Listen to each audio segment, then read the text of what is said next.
سفیان ثوری نے عبداللہ بن ابی بکر سے بیان کیا، ان سے عباد بن تمیم نے اور ان سے ان کے چچا عبداللہ بن زید نے کہ نبی کریم صلی اللہ علیہ وسلم پانی کی دعا کرنے کے لیے تشریف لے گئے اور اپنی چادر الٹائی۔ صحیح بخاری حدیث نمبر 1005۔ ابو زناد نے بیان کیا، ان سے اعرج نے بیان کیا، ان سے ابو ہریرہ رضی اللہ عنہ نے کہ نبی کریم صلی اللہ علیہ وسلم جب سر مبارک آخری رکعت کے رکوع سے اٹھاتے تو یوں فرماتے ہیں، یا اللہ عیاش بن ابی ربیعہ کو چھڑوا دے، یا اللہ سلمہ بن ہشام کو چھڑوا دے، یا اللہ ولید بن ولید کو چھڑوا دے، یا اللہ بے بس ناتوانوں مسلمانوں کو چھڑوا دے، یا اللہ مضر کے کافروں کو سخت پکڑ، یا اللہ ان کے سال یوسف علیہ السلام کے سے سال کر دے۔ اور حضرت نے فرمایا، غفار کی قوم کو اللہ نے بخش دیا اور اسلم کی قوم کو اللہ نے سلامت رکھا۔ ابن ابی زناد نے اپنے باپ سے صبح کی نماز میں یہی دعا نقل کی۔ صحیح بخاری حدیث نمبر 1006۔ سفیان ثوری نے بیان کیا، ان سے سلیمان اعمش نے، ان سے ابو الضحیٰ نے، ان سے مسروق نے، ان سے عبداللہ بن مسعود نے۔ دوسری سند ہم سے عثمان بن ابی شیبہ نے بیان کیا، کہا کہ ہم سے جریر بن عبد الحمید نے منصور بن مسعود بن معتمر سے بیان کیا، اور ان سے ابو الضحیٰ نے، ان سے مسروق نے، انہوں نے بیان کیا کہ ہم عبداللہ بن مسعود رضی اللہ عنہ کی خدمت میں بیٹھے ہوئے تھے۔ آپ نے فرمایا کہ نبی کریم صلی اللہ علیہ وسلم نے جب کفار قریش کی سرکشی دیکھی تو آپ صلی اللہ علیہ وسلم نے بد دعا کی کہ اے اللہ 7 برس کا قحط ان پر بھیج جیسے یوسف علیہ السلام کے وقت میں بھیجا تھا۔ چنانچہ ایسا قحط پڑا کہ ہر چیز تباہ ہو گئی اور لوگوں نے چمڑے اور مردار تک کھا لیے۔ بھوک کی شدت کا یہ عالم تھا کہ آسمان کی طرف نظر اٹھائی جاتی تو دھوئیں کی طرح معلوم ہوتا تھا۔ آخر مجبور ہو کر ابو سفیان حاضر خدمت ہوئے اور عرض کیا کہ آئے محمد صلی اللہ علیہ وسلم، آپ لوگوں کو اللہ کی اطاعت اور صلہ رحمی کا حکم دیتے ہیں، اب تو آپ ہی کی قوم برباد ہو رہی ہے، اس لیے آپ خدا سے ان کے حق میں دعا کیجئے۔ اللہ تعالیٰ نے فرمایا کہ اس دن کا انتظار کر جب آسمان صاف دھواں نظر آئے گا۔ آیت انکم عائدون تک، نیز جب ہم سختی سے ان کی گرفت کریں گے۔ کفار کی سخت گرفت بدر کی لڑائی میں ہوئی، دھوئیں کا بھی معاملہ گزر چکا جب سخت قحط پڑا تھا، جس میں پکڑ اور قید کا ذکر ہے، اور وہ سب ہو چکے۔ اسی طرح سورہ روم کی آیت میں جو ذکر ہے وہ بھی ہو چکا۔ صحیح بخاری حدیث نمبر 1007۔ ابو قتیبہ نے بیان کیا، کہا کہ ہم سے عبد الرحمن بن عبداللہ بن دینار نے، ان سے ان کے والد نے کہا کہ میں نے ابن عمر رضی اللہ عنہ کو ابو طالب کا یہ شعر پڑھتے سنا تھا۔ ترجمہ: گورا ان کا رنگ، ان کے منہ کے واسطے سے بارش کی اللہ سے دعا کی جاتی ہے، یتیموں کی پناہ اور بیواؤں کے سہارے۔ صحیح بخاری حدیث نمبر 1008۔ سالم نے اپنے والد سے بیان کیا، وہ کہا کرتے تھے کہ اکثر مجھے شاعر ابو طالب کا شعر یاد آ جاتا ہے۔ میں نبی کریم صلی اللہ علیہ وسلم کے منہ کو دیکھ رہا تھا کہ آپ دعائے استسقاء منبر پر کر رہے تھے، اور ابھی دعا سے فارغ ہو کر اترے بھی نہیں تھے کہ تمام نالے لبریز ہو گئے۔ شعر کا ترجمہ: گورا رنگ ان کا، لوگ پانی مانگتے ہیں ان کے منہ کے صدقے سے، وہ حامی یتیموں بیواؤں کے۔ یہ قول شعر ابی طالب کا ہے۔ صحیح بخاری حدیث نمبر 1009۔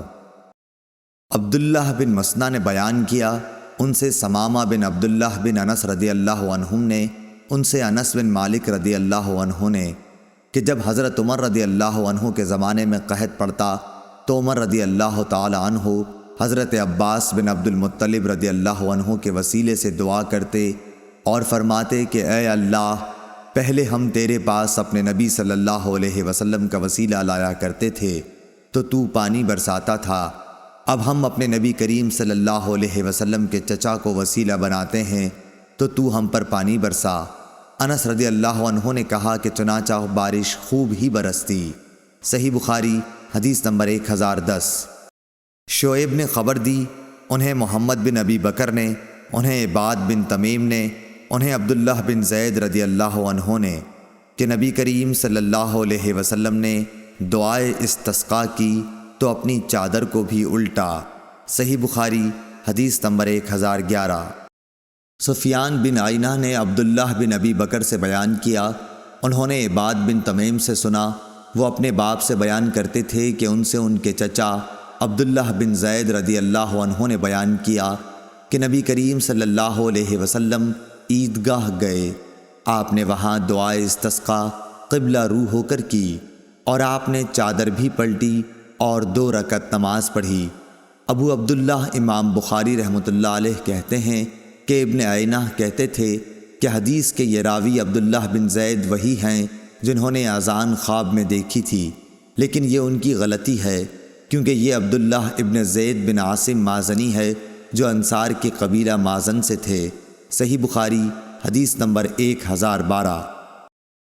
عبداللہ بن ابی نمر نے بیان کیا کہ انہوں نے انس بن مالک رضی اللہ عنہ سے سنا، آپ نے ایک شخص کعب بن مرہ یا ابو سفیان کا ذکر کیا جو ممبر کے سامنے والے دروازے سے جمعے کے دن مسجد نبوی میں آیا۔ رسول اللہ صلی اللہ علیہ وسلم کھڑے ہوئے خطبہ دے رہے تھے، اس نے بھی کھڑے کھڑے رسول اللہ صلی اللہ علیہ وسلم سے کہا، یا رسول اللہ صلی اللہ علیہ وسلم، بارش نہ ہونے سے جانور مر گئے اور راستے بند ہو گئے، آپ اللہ تعالیٰ سے بارش کی دعا فرمائیے۔ انہوں نے بیان کیا کہ رسول اللہ صلی اللہ علیہ وسلم نے یہ کہتے ہی ہاتھ اٹھا دیے۔ آپ صلی اللہ علیہ وسلم نے دعا کی کہ اے اللہ ہمیں سیراب کر، اے اللہ ہمیں سیراب کر، اے اللہ ہمیں سیراب کر۔ انس رضی اللہ عنہ نے کہا، بخدا کہیں دور دور تک آسمان پر بادل کا کوئی ٹکڑا نظر نہیں آتا تھا اور نہ کوئی اور چیز ہوا وغیرہ جس سے معلوم ہو کہ بارش آئے گی، اور ہمارے اور صلح پہاڑ کے درمیان کوئی مکان بھی نہ تھا کہ ہم بادل ہونے کے باوجود نہ دیکھ سکتے ہوں۔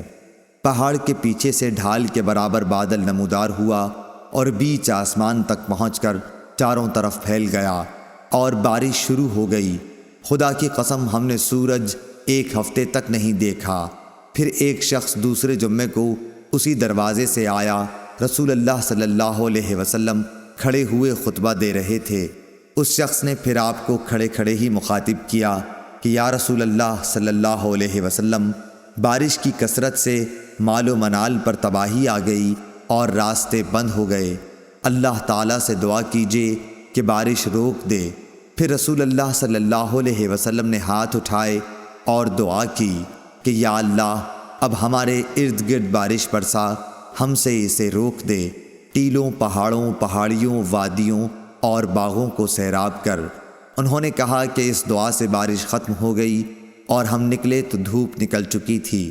شریک نے کہا کہ میں نے انس رضی اللہ عنہ سے پوچھا کہ یہ وہی پہلا شخص تھا، تو انہوں نے فرمایا کہ مجھے معلوم نہیں۔ صحیح بخاری حدیث نمبر 1013۔ اسماعیل بن جعفر نے بیان کیا، ان سے شریک نے بیان کیا، ان سے حضرت انس بن مالک رضی اللہ عنہ نے کہ ایک شخص جمعے کے دن مسجد میں داخل ہوا، اب جہاں دارالقضاء ہے اسی طرف کے دروازے سے وہ آیا تھا۔ رسول اللہ صلی اللہ علیہ وسلم کھڑے ہوئے خطبہ دے رہے تھے، اس نے بھی کھڑے کھڑے رسول اللہ صلی اللہ علیہ وسلم کو مخاطب کیا، کہا کہ یا رسول اللہ صلی اللہ علیہ وسلم، جانور مر گئے اور راستے بند ہو گئے، اللہ تعالیٰ سے دعا کیجئے کہ ہم پر پانی برسائے۔ چنانچہ رسول اللہ صلی اللہ علیہ وسلم نے دونوں ہاتھ اٹھا کر دعا فرمائی، اے اللہ ہم پر پانی برسا، اے اللہ ہمیں سیراب کر۔ انس رضی اللہ عنہ نے کہا، خدا کی قسم آسمان پر بادل کا کہیں نشان بھی نہ تھا اور ہمارے اور صلح پہاڑ کے بیچ میں مکانات بھی نہیں تھے۔ اتنے میں پہاڑ کے پیچھے سے بادل نمودار ہوا، ڈھال کی طرح آسمان کے بیچ میں پہنچ کر چاروں طرف پھیل گیا اور برسنے لگا۔ خدا کی قسم ہم نے 1 ہفتے تک سورج نہیں دیکھا۔ پھر دوسرے جمعے کو ایک شخص اسی دروازے سے داخل ہوا رسول اللہ صلی اللہ علیہ وسلم کھڑے خطبہ دے رہے تھے، اس لیے اس نے کھڑے کھڑے کہا، یا رسول اللہ صلی اللہ علیہ وسلم، کثرت بارش سے جانور تباہ ہو گئے اور راستے بند ہو گئے، اللہ تعالیٰ سے دعا کیجئے کہ بارش بند ہو جائے۔ رسول اللہ صلی اللہ علیہ وسلم نے دونوں ہاتھ اٹھا کر دعا کی، اے اللہ ہمارے اطراف میں بارش برسا، جہاں ضرورت ہے ہم پر نہ برسا۔ اے اللہ ٹیلوں، پہاڑیوں، وادیوں اور باغوں کو سیراب کر۔ چنانچہ بارش کا سلسلہ بند ہو گیا اور ہم باہر آئے تو دھوپ نکل چکی تھی۔ شریک نے بیان کیا کہ میں نے انس بن مالک رضی اللہ عنہ سے دریافت کیا کہ کیا یہ پہلا ہی شخص تھا؟ انہوں نے جواب دیا، مجھے معلوم نہیں۔ صحیح بخاری حدیث نمبر 1014۔ قتادہ نے بیان کیا ان سے انس بن مالک رضی اللہ عنہ نے کہ رسول اللہ صلی اللہ علیہ وسلم جمعے کے دن خطبہ دے رہے تھے کہ ایک شخص آیا اور عرض کیا کہ یا رسول اللہ پانی کا قحط پڑ گیا ہے، اللہ سے دعا کیجئے کہ ہمیں سیراب کر دے۔ آپ نے دعا کی اور بارش اس طرح شروع ہوئی کہ گھروں تک پہنچنا مشکل ہو گیا۔ دوسرے جمعے تک برابر بارش ہوتی رہی۔ انس نے کہا کہ پھر دوسرے جمعے میں وہی شخص یا کوئی اور کھڑا ہوا اور عرض کیا کہ یا رسول اللہ صلی اللہ علیہ وسلم دعا کیجئے کہ اللہ تعالیٰ بارش کا رخ کسی اور طرف موڑ دے۔ رسول اللہ صلی اللہ علیہ وسلم نے دعا فرمائی کہ اے اللہ ہمارے ارد گرد بارش برسا، ہم پر نہ برسا۔ انس نے کہا کہ میں نے دیکھا بادل ٹکڑے ٹکڑے ہو کر دائیں بائیں طرف چلے گئے، پھر وہاں بارش شروع ہو گئی اور مدینے میں اس کا سلسلہ بند ہوا۔ صحیح بخاری حدیث نمبر 1015۔